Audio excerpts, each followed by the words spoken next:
अस्सलाम वालेकुम। CNS pathology का जो लास्ट हमारा माइनर टॉपिक है that is multiple sclerosis. Multiple sclerosis क्या होता है? It is a chronic relapsing autoimmune demyelinating disorder. इसमें क्या होता है, क्रोनिकली ये चलता है, रिलैप्सिंग होता है, मतलब कभी पेशेंट बिल्कुल ठीक हो जाएगा, कभी वो पेशेंट फिर बीमार हो जाएगा, फिर ठीक हो जाएगा, फिर सिम्टम्स आना शुरू हो जाएंगे। इस तरह से ये रिलैप्स करता है, ठीक है।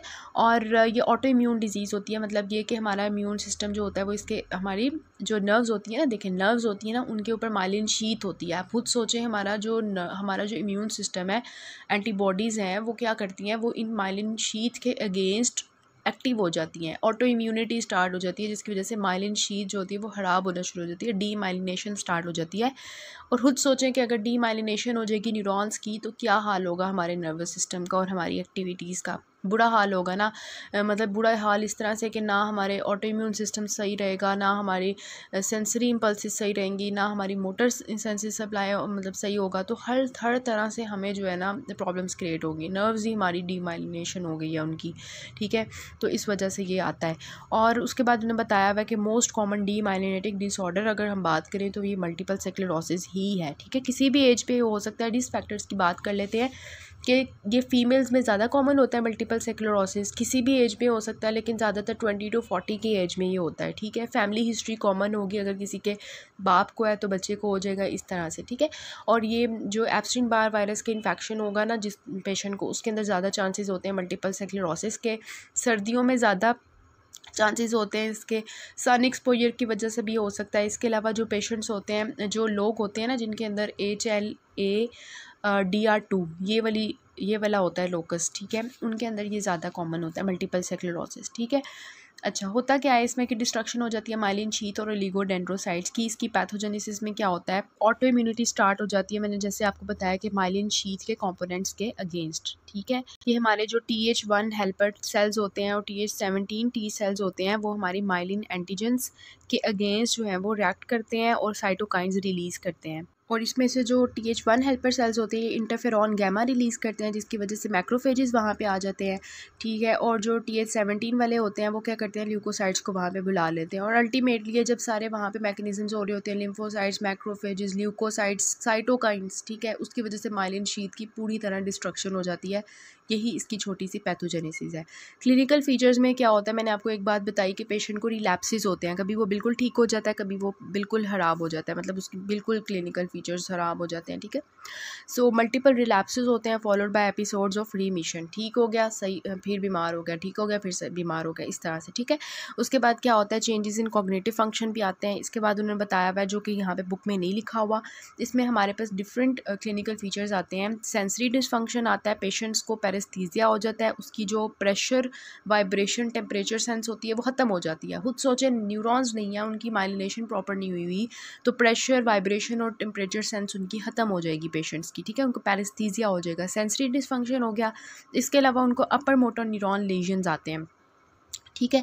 अपर मोटर न्यूरॉन लीजन्स आते हैं। अब देखें, ये वाला एरिया है स्पाइनल कॉर्ड का जिसको मल्टीपल स्क्लेरोसिस ने इन्वॉल्व किया हुआ है, ठीक है। उसकी वजह से क्या होता है कि अपर मोटर न्यूरॉन्स लीजन्स आते हैं, मोटर न्यूरॉन्स के अंदर प्रॉब्लम आती है और पेशेंट्स को अपर मोटर न्यूरॉन सिम्टम्स आते हैं, जो आपने पढ़े हुए हैं कि स्पास्टिक पैरालिसिस हो जाता है पेशेंट्स को, उनको बेबिंस्की साइन उनका पॉजिटिव होता है। पैथोमा में मैंने इसको एक्सप्लेन किया था, बेबिंस्की साइन पॉजिटिव हो जाता है उनका।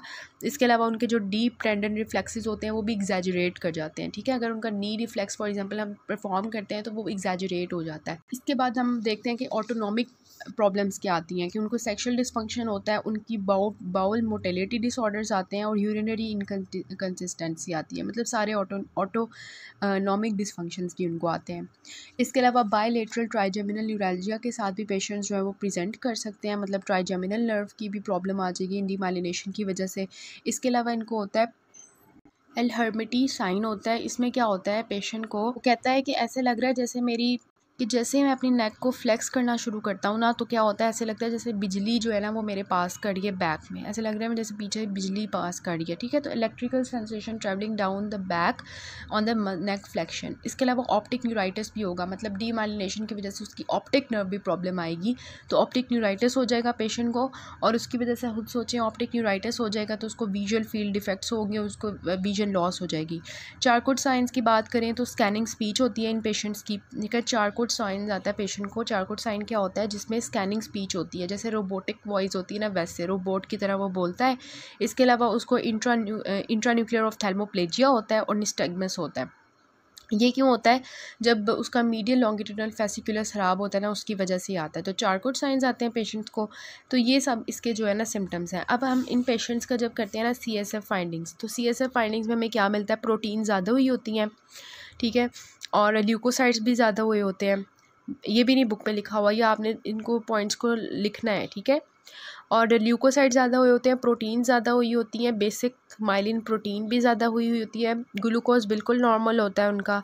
और जब हम MRI करवाते हैं गैडोलियम से, तो वो गोल्ड स्टैंडर्ड टेस्ट है। मतलब अगर हमने गोल्ड स्टैंडर्ड टेस्ट की बात करें ना, तो वो MRI है।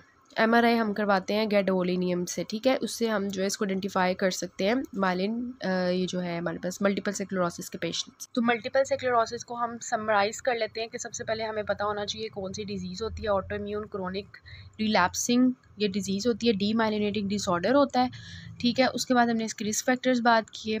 उसके बाद हमने पैथोजेनेसिस बात की कि डीमाइलिनेशन कैसे होगी, किस तरह से हमारे T हेल्पर सेल्स और ल्यूकोसाइट्स और मैक्रोफेजेस आके हमारे माइलिन शीट को तबाह व बर्बाद कर देंगे।